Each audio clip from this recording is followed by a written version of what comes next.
48강 시작하겠습니다. 책 234쪽입니다.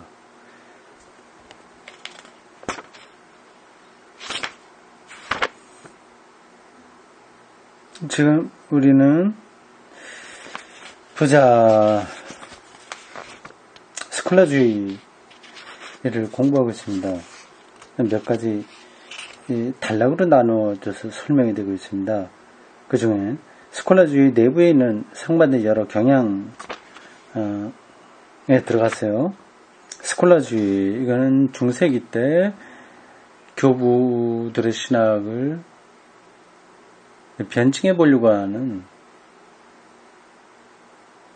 어떤 철학적, 학문적 태도, 그런 움직임을 총괄하는 겁니다. 스콜라, 철학, 신학입니다. 이것의 집대성은 아퀴나스에게 의해서 이루어졌다. 그렇게 생각하시면 되겠습니다. 중세기의 가톨릭 신학의 체계가 거기서 완성됐다고 보면 됩니다. 그 안에도 여러 가지 상반된 경향이 있다고 하네요. 그건 딱 하나가 아니라. 그래서 그 여러 경향 중에서 변증법과 전통 권력을 했고요. 오늘은 어거스틴주의와 아리스토텔레스주의입니다. 어거스틴주의, 아리스토텔레스주의 차이가 있겠죠. 어거스틴은 플라톤 쪽으로 좀 가깝죠. 아리스토텔레스는 플라톤과 완전히 적대적이라고 할 수는 없지만 이 세계를 통해서 어떤 근원적인 진리를 찾아보려고 한다는 점에서 차이가 있습니다. 아리스토텔레스는 좀 귀납법적이라고 한다면 어거스틴에게 영향을 준 플라톤은 연역적이다, 이렇게 볼 수 있습니다. 또 근원적인 이데아의 세계로부터 모든 것이 파생된 걸로 본다면 그게 이제 플라톤주의인데요. 아리스토텔레스는 이 세계가 형상과 진료로 구성되고 있다고 하는 사실을 면밀히 살핌으로써 에이도스, 플라톤에 말하자면 그게 이데아죠. 그런 것들을 찾아가는 방식입니다. 그러니까 당연히 어거스틴주의와 아리스토텔레스주의가 스콜라 철학에서 대립된다고 볼 수 있죠. 234쪽 중간입니다. 우리는 어거스틴주의를 소개할 때 그의 발전 속에 아리스토텔레스의 영향이 빠져 있다고 하는 것을 지적한 바 있다. 그렇죠. 플라톤의 영향이 큽니다.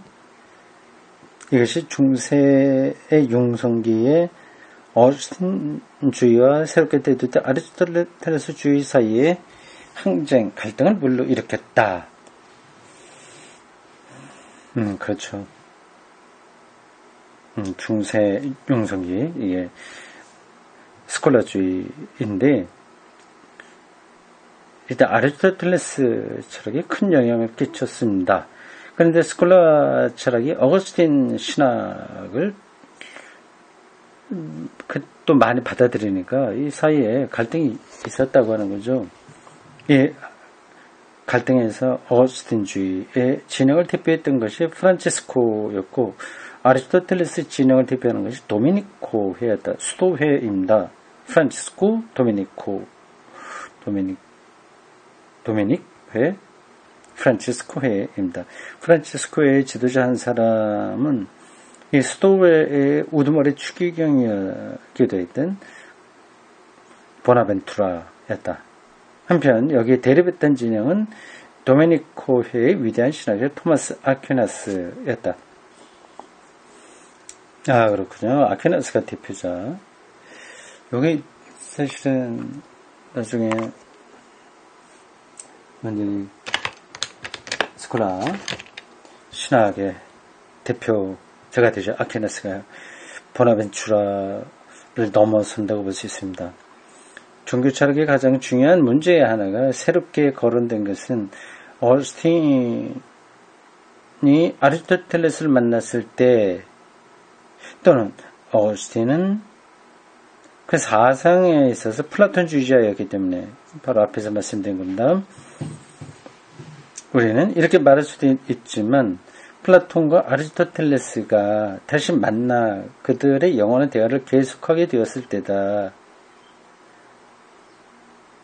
이게 다시 또 역사 안에서 만나게 됐다는 얘기죠. 그 후 화학들에 의해서 그렇게 된 겁니다. 이 대화는 결코 그치지 않을 것이다. 플라톤주의와 아리스토텔레스의 대화와 갈등이 그치지 않는다고 하는 겁니다. 이데아로부터 발현하냐, 아니면 발현된 것을 통해서 이데아로 가냐, 이제 그런 거죠. 위로부터 내려오냐, 아래로부터 올라가냐. 그러니까 기독교 신학에서는 당연히 위로부터 내려오는 게 좀 마음에 드는 거죠. 그래서 플라톤에 가깝습니다. 근데 중세는 아리스토텔레스의 영향을 받아서 이 자연 과학, 자연 세계 현상들, 이런 것들이 굉장히 중요하게 다뤄졌거든요. 그러니까 아리스토텔레스 영향을 받지 않을 수 없는 거죠. 왜냐하면 이 대화에서 주장되고 있는 두 입장은 서로 타당성을 가지고 있고 또 언제나 끝없는 긴장관계에 머물러 있을 것이기 때문이다.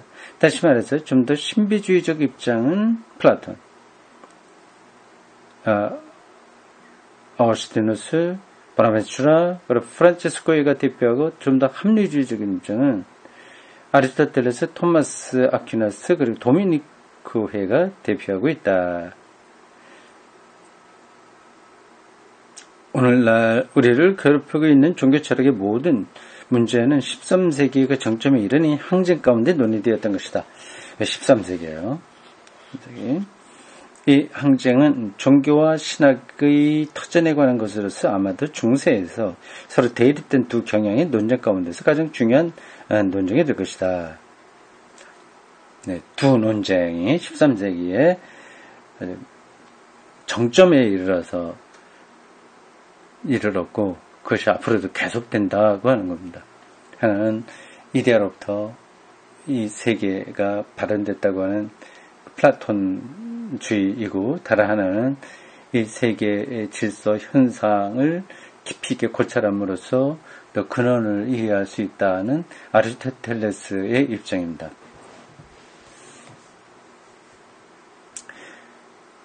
(3번) 토마스주의와 스코투스주의. 스코투스, 토마스 두 사람 좀 대립을 했습니다. 셋째 항쟁은 토마스주의와 스코투스주의 사이에 있었던 것인데 이 스코투스, 둔수, 스코투스라고 합니다. 스코투스라고도 부를 수도 있고 둔수를 붙여기도 해요. 둔수 스코투스는 프란치스코의 사람이었고 토마스는 도메니코의 사람이었다는 점에서 보면 이 항쟁은 둘째 항쟁의 계속이었다. 그래서 여기에서는 하나의 새로운 문제가 다뤄졌는데 그래서 현대에서도 똑같이 중요한 의미를 가진 문제, 그 지성과 의지 중 어느 것이 궁극적인 원리로서 우위를 차지하고 있느냐 하는 문제다. 지성과 의지요. 지성적으로 진리에 도달할 수 있냐, 의지의 문제냐, 그 하는 거죠. 그러니까 신학적으로 깊이 있게 파는 게 중요하냐, 아니면 새벽에 일어나서 하나님을 향해서 기도하는 게 중요하냐 하는 거죠.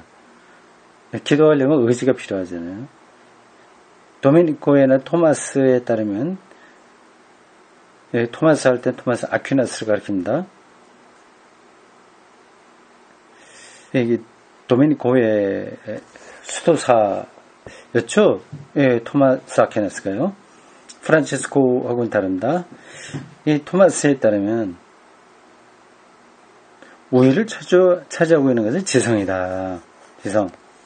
그러니까 이 세상을 정확하게 알아야 되는 거죠. 지성이란 인간을 인간되게 한다.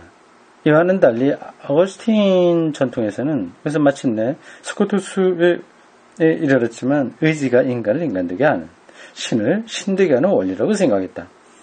이렇게 설명해 주니까 딱 들어옵니다. 지성과 의지냐고 하는 거죠. 어거스틴 전통에서는 의지가 중요하고요. 아퀴나스 입장에서는 지성이 중요합니다. 아리스토텔레스의 전통인 거죠. 신이란 무엇보다도 제1의 의지이며 지성은 다만 제2의 것이다. 어거스틴 쪽의 입장입니다. 세계는 본래 의지에 의해서 창조되었으며 이런 표현들은 이렇게 확 들어오지는 않을 거예요.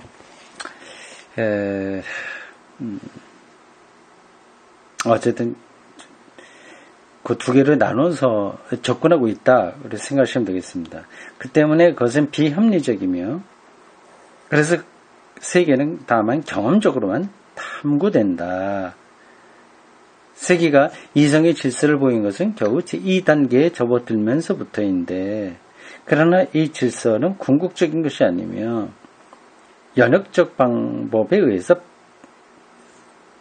파악할 수가 없다.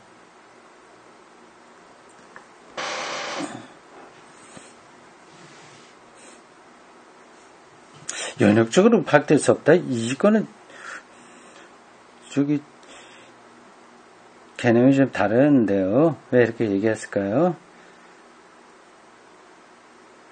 의지, 이 연역적에 의해서 파악할 수가 있다 해야 되는데 잘 모르겠습니다. 제가 앞에 그렇게 설명했잖아요.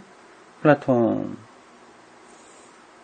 어거스틴 쪽에서는 지성보다도 의지인데 결국 하나님의 이데아 세계 거기로부터 연역의 방식으로 세계가 나온다고 보는 거 아니겠어요? 지금 제가 알고 있기로 연역적이라고 하는 것은 그건데 여기서는 좀 다르게 말을 하고 있습니다. 일단 나가보죠. 의지와 지성의 상호 우위를 고집하는 이 항쟁. 지금 이 틀리 설명이 여기에 좀 왔다 갔다 하는 것 같아요.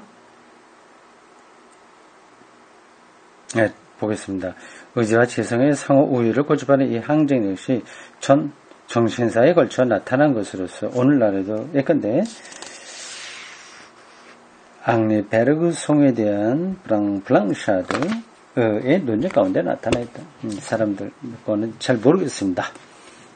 네 번째, 유명론과 실제론. 가장 유명한 논쟁이었습니다. 유명론과 신념론, 이렇게 이 책에는 번역되어 있는데 신념론이라고 보통 부르지 않고 실제론이라고 부릅니다. 리얼리즘이에요.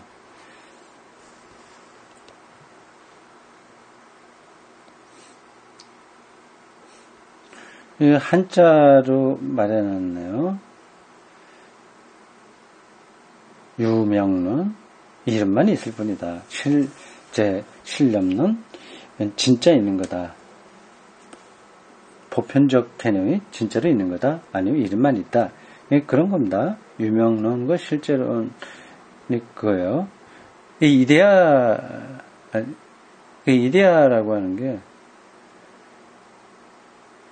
이름뿐이냐, 실제로 있냐, 그런 거죠.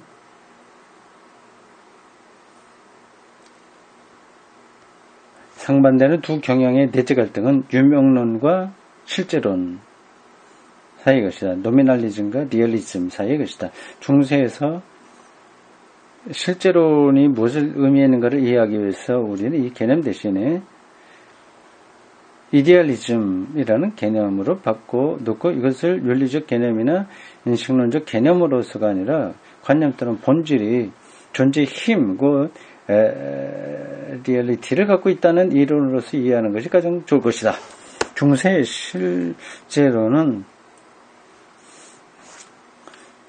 오늘날 우리가 이 개념에 대해서 이해하는 것과는 거의 정반대의 것으로 현대 리얼리즘이라는 개념은 중세에서 노미널리즘이라고 일컬어지던 것과 같은 것이다. 이건 뭐 설명만 하는 거예요. 보통 리얼리즘 하게 되면 정말 있는 거 어떤 걸 가리키는 거지 않습니까? 저 이야기가 리얼하다고 할 때는 있을 수 있는 이야기라는 거예요. 보통 우리가 그렇게 생각하고 있습니다.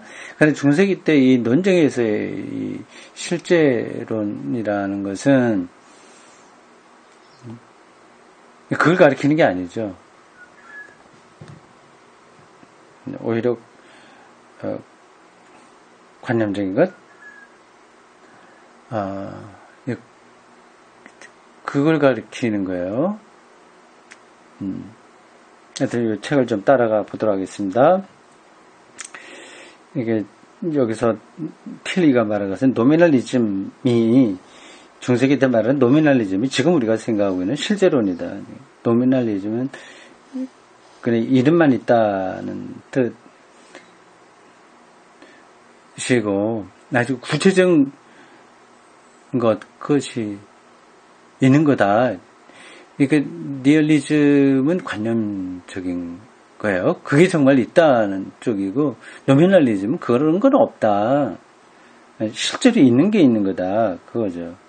중세 사람들에게 보편적인 것, 본질들, 사물의 본성은 개체적 사물이 발전하면 그것이 무엇이 될 것인가를 규정하는 여러 가지 힘이다. 우리는 이것을 신비적 리얼리즘, 이상주의라고 부를 수 있다. 이상주의. 부를 수 있을 것이다. 보편적인 것이 실제를 가진다.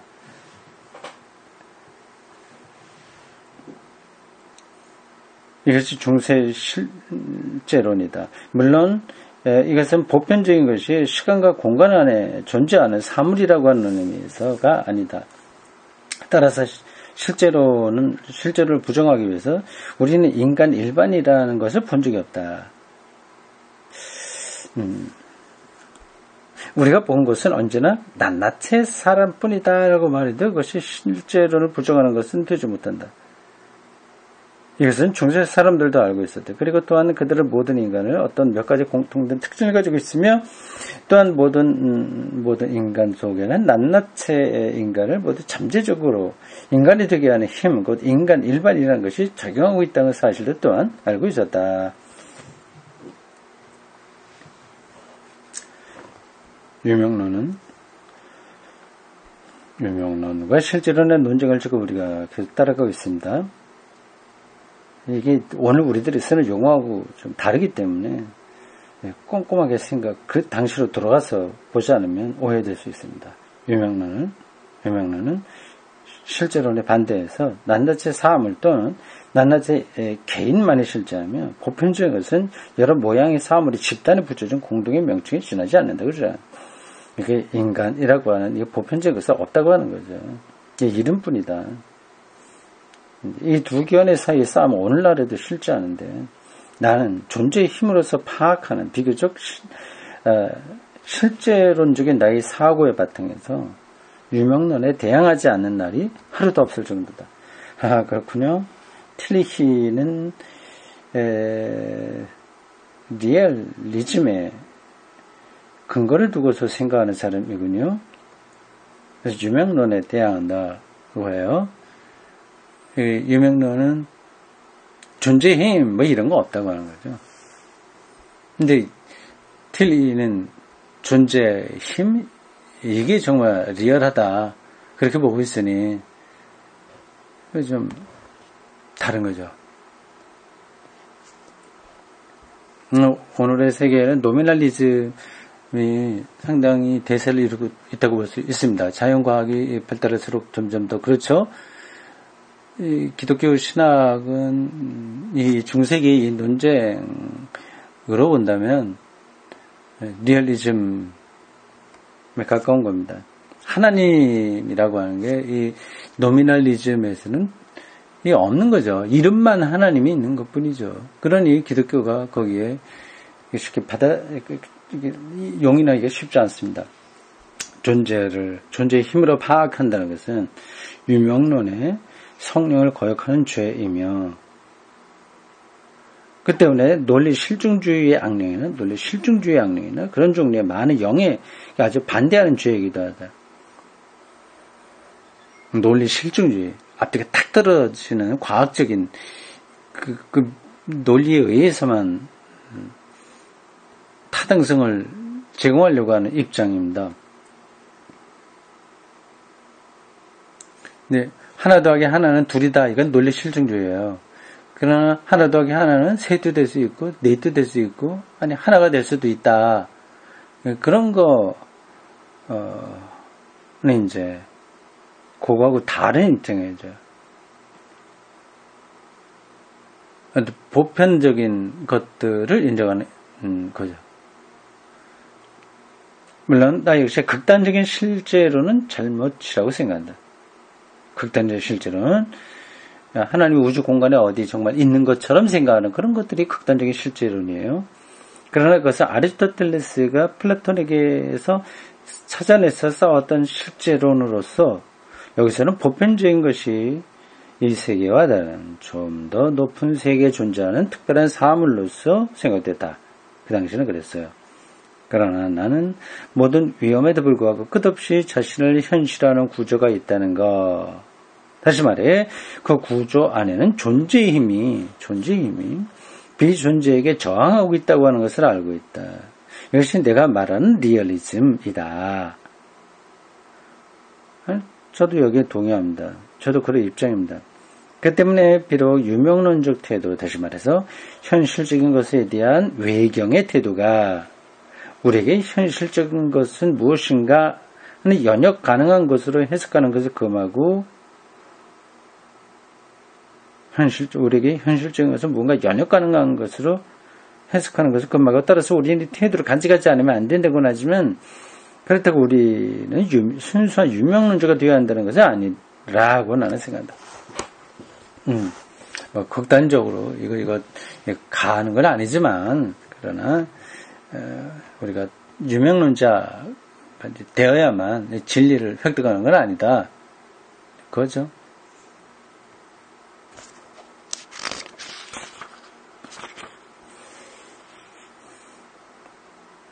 중세에서 유명론의 직접적인 위험은 유명론이 보편적인 것을 해체했다는 데 있다. 근데 그것은 추상적인 개념이라는 형태의 보편적인 것에 있어서뿐 아니라 포괄적인 집단, 이를테면 가족, 국가, 친구 등등 조합 따위 개인에 우선하는 여러 가지 집단이라는 형태의 보편적인 것까지도 해체했다는 데 있다고. 아, 그렇습니까? 유명론이 그 안에 철학으로서만 아니라 사회를 새롭게 구성하는 점에서도 영향력을 끼쳤다는 말인가요?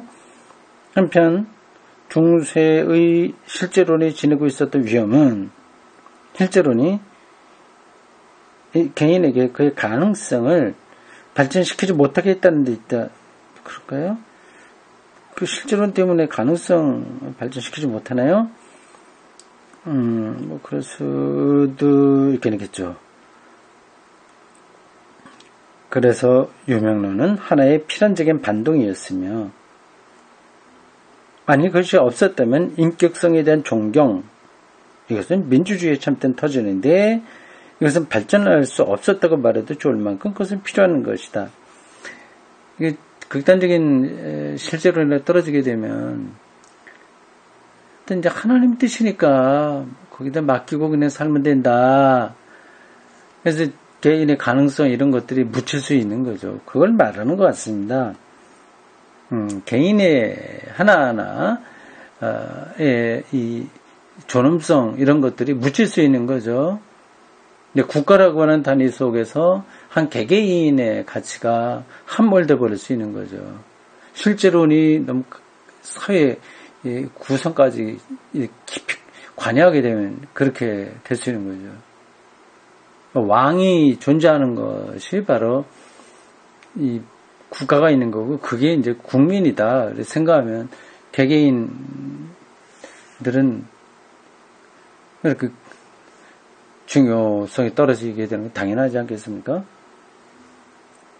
따라서 나는 그 밖에 다른 점에서는 유명론과 싸운다고 해도 유명론이 완전히 발달된 인격성과 그 가능성을 인정한다는 점에서 나는 유명론을 옹호하지 않으면 안 된다. 그렇죠. 그렇습니다. 역사적으로 쭉 발전했던 여러 가지 설들, 그 주의, 이런 것들이 딱 장단점이 있는 거예요. 이 틀리는 실제론에 기본적으로 서 있긴 하지만, 노미널리즘의 역사 발전에 공헌한 점을 부정하지는 않은 거죠. 만일 우리가 그것을 지니고 있지 않았다면, 노미널리즘적인 생각을 가지고 있지 않았다면 우리는 아시안적인 인간이 되었을 것이다. 아시아를 조금 격화시키는 것처럼 표현하네요. 또 군주 집단 체제다, 이 동양은. 그런, 그죠? 민주주의 발전이 늦었다, 그죠? 왕 중심 체제라고 하는 거죠. 일리가 있긴 있습니다. 북한 같은 데는 여전히 개인의 존엄성보다도 그 국가 공산주의 전체 이 보편적인 그런 것들이 절대적인 것으로 나타나 있는 데서 우리가 확인할 수 있습니다. 오늘 우리가 또다시 직면하고 있는 이러한 위험 속에서 아마 이 틸리가 얘기할 때 이거는 소련이죠. 공산주의 동서냉전 체제에서 그거를 전제하는 것 같습니다. 오늘 우리가 직면하고 있는 이러한 위험 속에서 중세 유명론은 실제론과 마찬가지로 적극적인 가치를 갖는 것으로 이해해야 된다. 재밌습니다. 유명론으로부터 개인의 가치가 높이 평가되었고 민주화되는 토대가 되었다는 것까지 지금 연결이 됩니다. 재밌어요.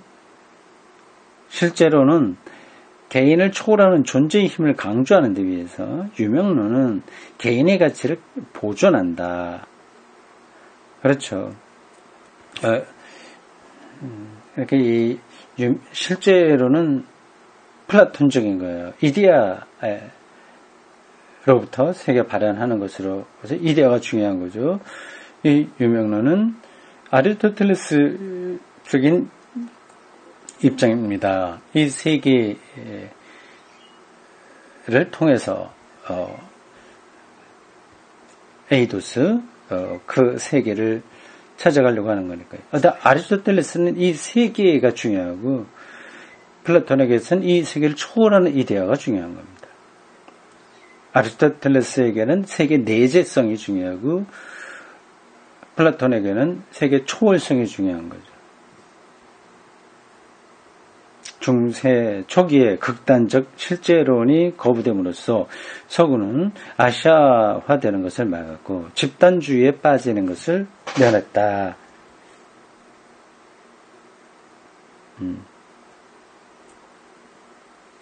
하지만 중세가 끝날 무렵에는 보편적인 것이 사라짐으로써 교회는 개인을 그 자체의 권위 아래 복종시킬 수가 있었고 없었고라고 해야 되는데 중세가 끝날 무렵에 보편적인 것이 사라짐으로써 보편적인 것이 사라졌다? 그러면 노미널리즘이 더 힘을 얻었다고 하는 건데 보편적인 것이 사라졌다고 하는 것은 실제론이 약해졌다고 하는 건데 교회는 개인을 자체 권위 아래 복종시키기 힘든 건데요. 그렇게 되면 왜 이렇게 얘기했을까요? 더 볼까요? 신 자체를 하나의 개인이면서 다른 개인에게 율법을 내리는 폭군으로 만들 수 있었다. 이건 좀 앞뒤가 맞지 않는 얘기예요. 교회는 개인을 복종시킬 수가 이게 이상하네요. 없었고라고 해야 되는데 이와 같은 뭔가 여기 좀 헝클어졌습니다. 내용이 헝클어졌어요. 지금까지 내려오는 그 관점하고 다른 얘기를 하지 않습니까? 이와 같은 종교의 왜곡은 근데 맞는 얘기인가요? 교회는 개인을 실제론이 없어짐으로써 교회는 개인을 그 아래 복종시킬 수 있었고 신 자체를 하나의 개인이면서 다른 개인에게 율법을 내는 폭군으로 만들 수가 있었다. 그러면 노미널리즘이 사라졌어야죠. 이건 뭐 내용이 왔다 갔다 해요. 아니면 번역이 잘못된 건지 내가 더 깊이 이해를 하지 못한 건지 모르겠습니다. 이와 같은 종교의 왜곡은 종교 왜곡된 건 분명한데 이게 실제론이 사라져서 그렇다는 건가요? 요 흐름을 제가 딱 따라갈 수가 없네요. 이와 같은 종교의 왜곡은 인격성의 창조적 긍정과 함께 유명론에 의해서 나타난 것이다. 종교의 왜곡이 유명론에 의해서 나타났다.